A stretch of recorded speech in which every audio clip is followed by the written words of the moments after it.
Let's Talk with Keith Spera is underwritten by the New Orleans Jazz and Heritage Foundation.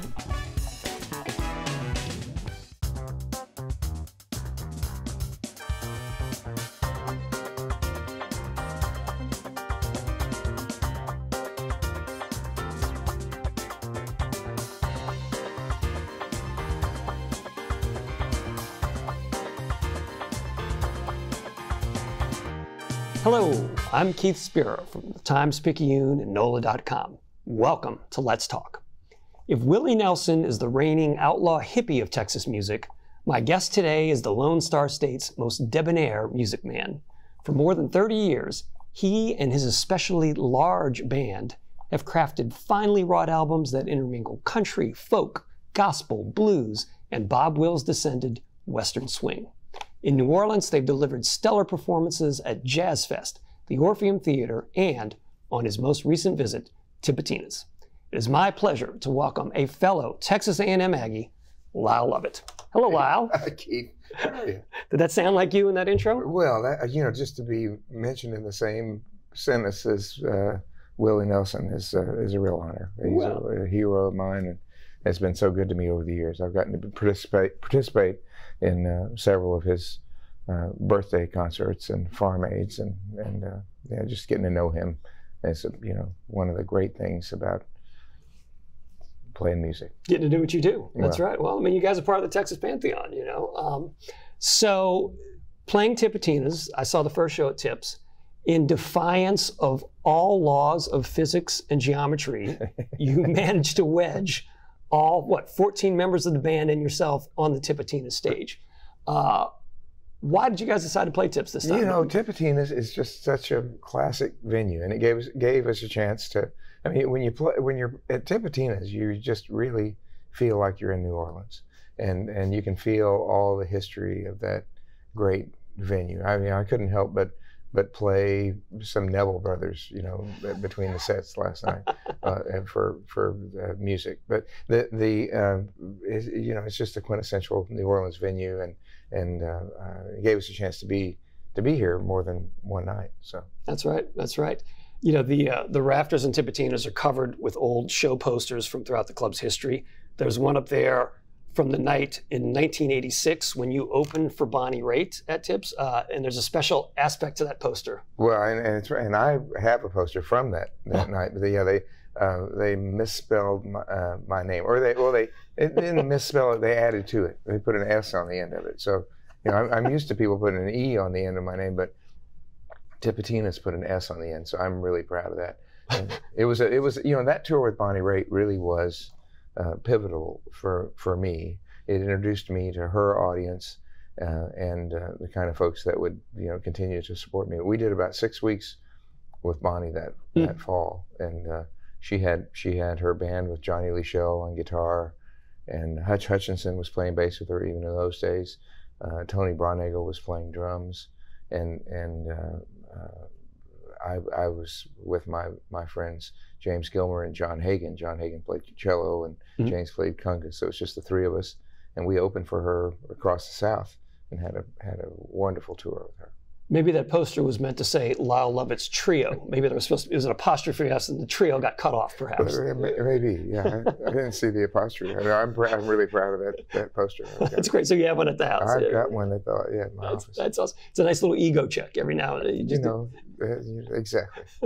Same purpose that wives and children, ego check. They keep you in check. They keep you honest. One of the things that struck me at the show at Tips and previous shows I've seen is whenever a member of your band solos, everyone else, including yourself, turns and watches that person play. And to me, I mean, that just seems like a sign of mutual respect amongst the musicians you have up on that stage, that everybody kind of turns to focus on what that particular player is doing during solo. Well, thanks for saying that. I mean, I just selfishly like to listen to them, and they're all masters of improvisation, and it's what they improvise from night to night is always different, and so I'm just curious to hear what they're doing. But yeah, I mean, we do. I mean, I have immense respect for the people I get to work with, and it's just one of the things that keeps me going, getting to play you know, my little songs with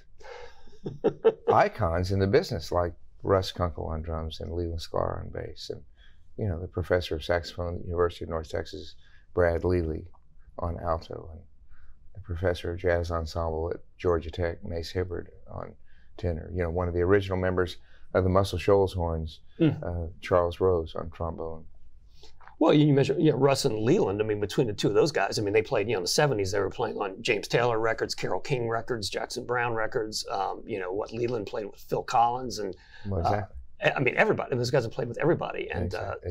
so, yeah, the fact that they want to play with you is, that says something pretty cool about what you're doing. Well, it's a real honor, and I just, I'm grateful to them, and I enjoy them every night. Two of our singers sang with Phil Collins as well, and were recommended to us by Arnold McCuller, who's sung on all of my records and has toured with us live too. But Arnold's main job over the years was singing with James Taylor and Phil Collins, and so when Arnold decided to retire, he recommended Lamont Van Hook and Amy Keys. So that's how people come into the band. They're usually recommended by people who I've worked with, who are part of the band. And the people the band members think of are always stellar musicians and usually fit right in. No, absolutely. I mean, you can tell. I mean, it's a unit, but like you said, each individual within that unit can hold his own and really just play. Maybe I should cover In the Air tonight, since you've got so many former Phil Collins band members in here.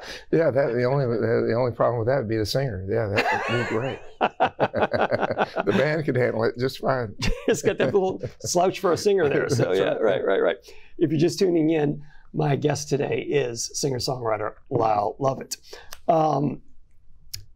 I was reminded when Jimmy Buffett passed away a year ago, I was reminded of the 2000 New Orleans Jazz and Heritage Festival when you were playing on the main stage and Jimmy got up on stage with you guys and sang If I Had a Boat, one of your signature songs with you. First off, I assume you'd worked that out ahead of time. Like Jimmy just didn't come up there and surprise you. He absolutely surprised me. You did not know he was coming up? I'd heard that he played If I Had a Boat in his shows sometimes, and I had no idea. He just jumped up.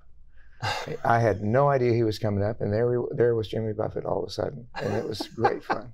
Did you know him at all? I mean, did you know him? I had met him. I'd met him, but no, I didn't know him well, and I was thrilled to have heard that he played the song, but that was a complete surprise. I didn't know he was there. I was just all of a sudden there was Jimmy Buffett standing next to me. Well, fortunately, I guess security knew that he wasn't just some guy out of the crowd. That because Jimmy would come to the Jazz Fest and hang out, and he looks like everybody else in the audience. He's got t-shirt and sunglasses and a hat, and so I'm glad that somebody didn't stop him from getting up there. Me too. Yeah, no, I think everybody knows Jimmy Buffett. That was a lot of fun. Another thing that struck me last night is that you now perform with your Texas A&M ring on, which, for those who don't know, the Aggie ring is, you've got one here on your finger as we speak. I mean, it is a hunk of gold. It is like wearing a gold nugget on your ring finger. Does it get in the way as you're playing up there? Well, maybe if I played better, it would.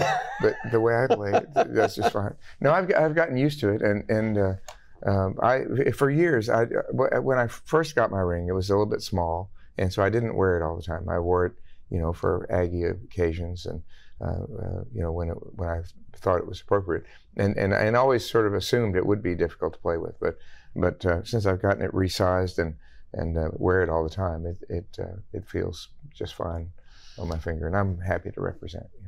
Well, now we're talking to an audience of probably a lot of LSU Tiger fans. A&M is in the SEC now, so for those who don't know, A&M has its own culture and its own traditions, and you very much, I think, still are into representing that. I mean, you're a very proud Aggie. I am a proud Aggie, and you're going to A&M, growing up in Louisiana, and deciding to go to A&M. I mean, that speaks very well of our school, but the LSU, the LSU game, for Aggies goes back to the old Southwest Conference, and we played at LSU, every year for years as a non-conference game in those days, and so LSU was always tough, and it's always I'm looking forward to this year's game. My senior year at A&M, a group of 12 of us from our dorm made a road trip to the LSU game in Baton Rouge at Tiger Stadium, Death Valley. And I have to say, it is not a pleasant experience to be on the losing side in the stands at Tiger Stadium. Yeah. It was brutal. That's a tough place to play a game. It's a tough place to game, and a tough place to walk out of when I think A&M was favored in that game, and we got beat. So the Tigers were feeling pretty good that night. Well, I'm sure that you could feel that. Yeah, it was brutal. It was brutal. Again, if you're just tuning in, my guest today is Lyle Lovett. You put out a record in 2022 called 12th of June. It was your first album in 10 years. 10 years, yes. What was that gap all about? Because back in the day, you were putting out albums, starting in the mid 80s, you were doing albums every 2-3 years at most, and great albums, all very good. 10-year gap, the longest of your career. What were the factors that went into that? The 2012, my 2012 album, Release Me, was the last deal on my original record deal. Hence the title? Exactly. Exactly. It was, my original record deal was MCA and Curb Records in a partnership, and that deal, that record fulfilled my record deal. So it was the first time in my career that I was a free agent. And so I just took a while to decide sort of, how to do the next record. And took my time writing songs, and took my time playing. And we never stopped. The band and I never stopped playing. Sure. So it really didn't feel like a gap to me. But I wasn't on that sort of record company schedule of release a record every year or two, and enjoyed that, and just kind of waited for songs to come to me, and got serious about trying to have a family, and when my children were born in 2017, they provided me with lots of material among just joy in life. Well, and that's what I was going to say. I mean, it almost seemed like, as you stated, you went through some pretty significant life changes. I mean, you got married 2017, you had twins. Do you think this record would have happened had you not gone through those experiences? Because so much of the record is... Oh, this record would not have... It wouldn't have been this record. It would have been something else. Mm-hmm. But no, that record with the song, the title track, 12th of June, is I wrote for my children, but they inspired others on the record as well, like Pants is Overrated. Pants is Overrated. That's right. Yep. Yeah.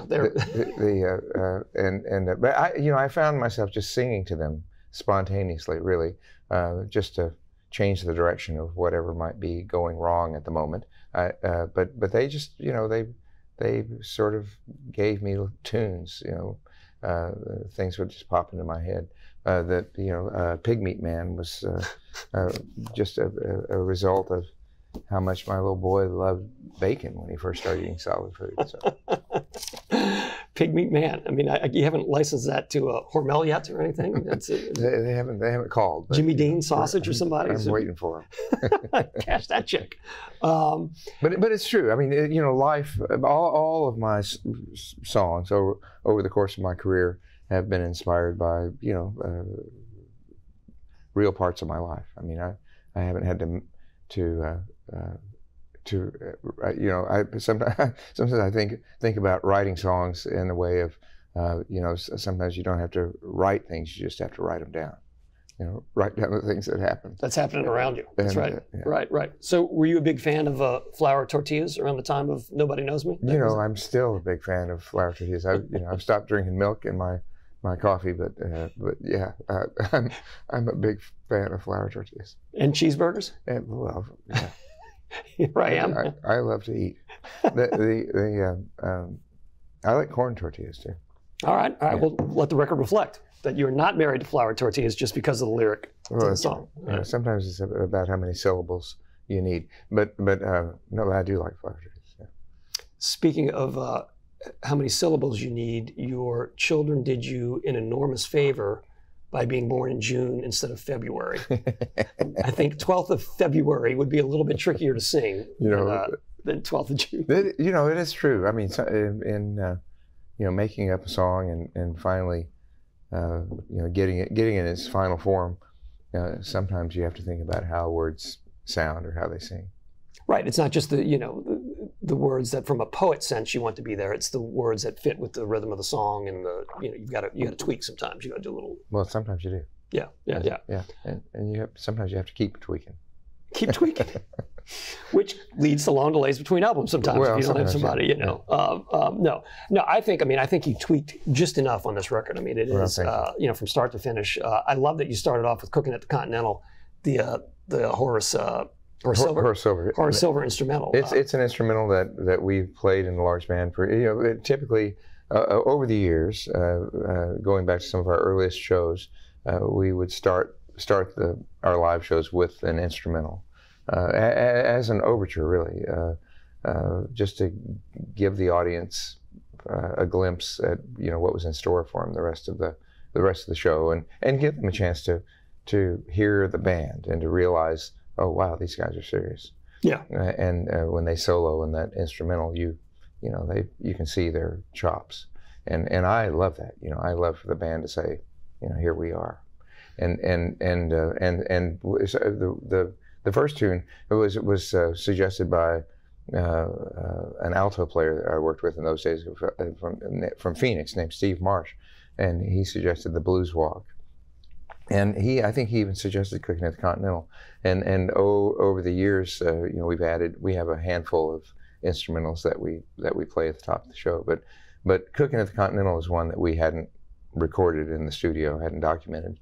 So that's why I chose that one for this record, and there are a couple of other standards on the record that we had been doing live over the years as well and hadn't documented, featuring Francine Reed, who I first sang with in 1984, who retired a couple of years ago.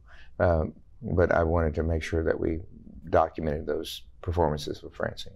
Absolutely. No, she was an integral part of the band for so long. She was, and I'm happy for her in her retirement, but I love singing with her.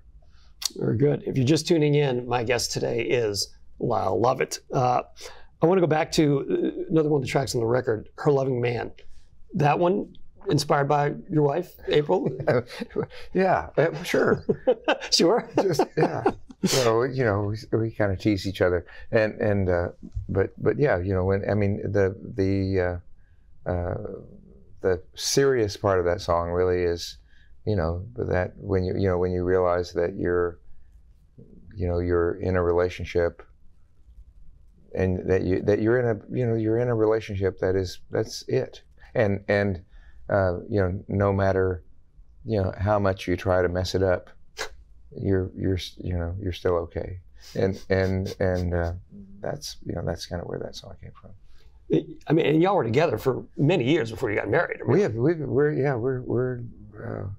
this December we'll be together 27 years. 27 years, and so you were together like 20 years before you got married. We were. Wow. I have to contrast that with your first marriage to Julia Roberts. That was a much quicker turnaround time, right? Y'all together, 3 weeks or something? I will leave it to you to contrast. No, it's a beautiful song, but to me, the heart of the record, 12th of June, to me, that song's right up there with Nobody Knows Me. I mean, just the emotion that is expressed in that song. I mean, when you have a line, do you want to recite the line, or do you want me to do it? The one that starts, "And to these beautiful two children." Oh, that lyric. Well, thank you.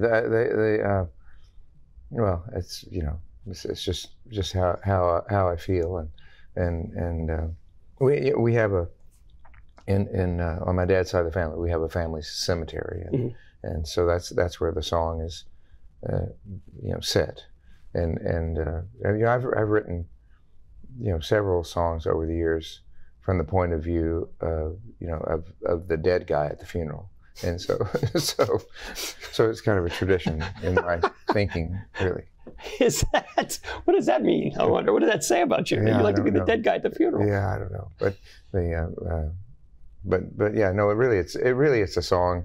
You know, it's a song about being, you know, saying this is my life, and you know, this is enough. You know, this is all I need to be happy.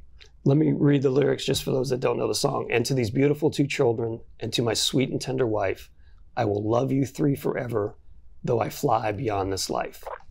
So that is, I mean, in a way, that's an acknowledgement that statistically, I mean, you became a dad at almost 60, so you... I was 59 years old when you first became a father, right? Born, sure. So I realized that I won't have as much time, statistically, with my children as you know, I had with my parents. Mm-hmm.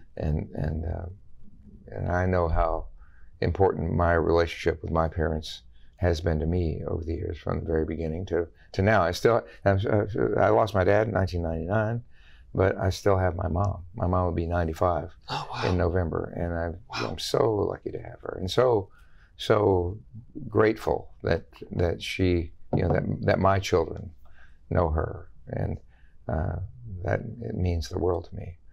And so I, you know, I realize that statistically, that you know, but then that's why I just want to be present every second that I can with my 2, because of that. And you know, I'm home more than I'm on the road, and going on the road, I mean, is really how we make a living. You know, most musicians, most people that are in the music business who make records and tour, make their records, I mean, make their living from touring. Right. You know, making records is not always profitable, but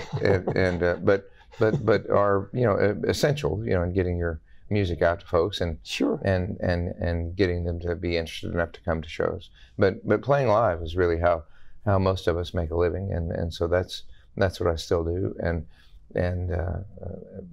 But when I'm not out playing, when I'm not touring, I'm really home, you know, and I get to take my children to school. I get to pick them up from school. I get to play with them, and I've done lots of things for fun in my life, mm-hmm. I've always, you know, I enjoy people. I enjoy activities. There has been nothing that I've ever done for fun that even comes close to just sitting on the floor with my children.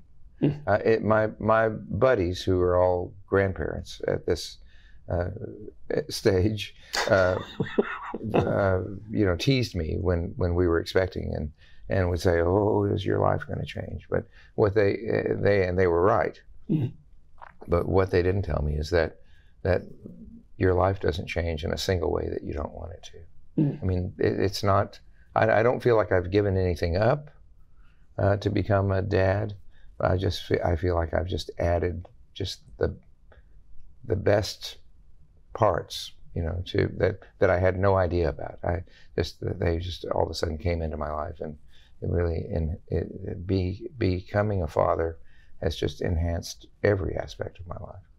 Well, speaking as a father myself, there is no love that compares to the love of your children. I mean, that's a different kind of love. I mean, different from spouse and parents or anything like that. I mean, that is a different kind of thing, and there's only one way to experience that, and that's to become a parent. Well, and I guess it's really a blessing. I mean, I've thought that many times. You know, waiting so late to have children, I've thought to myself, I'm so glad I didn't realize what I was missing. Mm.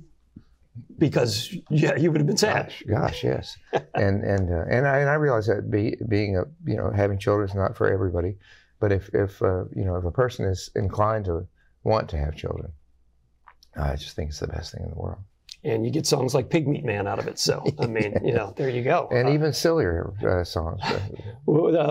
Naked Party, is that one? Is that on there? Yeah, and that was another child-inspired song. Well, that was not just inspired, but started by my 2. After a show one night, I expected them to be asleep on the bus in the summer of 2022, but they were not, and they were running up and down the aisle of the bus, and they were singing "It's a Naked Party." and they were dressed accordingly. And I stopped them. I said, okay, that's the song. It was catchy the way they were singing it. I mean, it had melody. I said, that's the song. Let's finish it together. Are they going to get songwriting credit on it? Oh, absolutely. Yeah. No, they're ASCAP members. Good for them. We've only got a couple minutes left here. Back to being an older dad. Your son recently put that in perspective with you. You guys were watching TV, and a commercial, one of the presidential candidate commercials came on, and he had a rather funny line. Huh? Well, he did. He watched the commercial very seriously, and which fascinated me. And so I just watched him checking out the commercial. And when it was over, he turned to me. He said, "When I'm president, you'll probably be dead." What did you say to that? Well, I said, not necessarily. I said, you're a fast learner. Yes, truth. These children, huh? Yeah. You can't stop them from speaking truth. Oh my gosh. Well, yeah, as we wind down here, I mean, I know you fly home to see your kids on off days, but as you said, the road is how you make your living. Are you going to do B.B. King and just keep on touring and playing as long as you possibly can? Well, I don't know. I love getting to play music. I love the people that I work with. I mean, there's not a greater privilege than to be able to do something you love with people you admire. And as long as people keep showing up, we'll keep playing. All right. Well, and again, I mean, it's such a great band. You guys work a lot, and I am impressed every time I see you. I've been seeing you now for 40 years, and I've not seen a bad Lyle Lovett show yet. So. You're kind, and I appreciate all your support over the years, and having me on your TV show. Is this your first TV show? My first TV show. Way to go. And you're my first fellow Aggie on the show. So we made a little bit of history here today. So well, good deal. Well, folks, if you get a chance, go out and see my guest, Lyle Lovett, anytime he's in your town, and he probably will be as much as he tours. Once again, I'm Keith Spera. Thank you, Lyle Lovett, for being here. And I'll see you guys again next week on Let's Talk.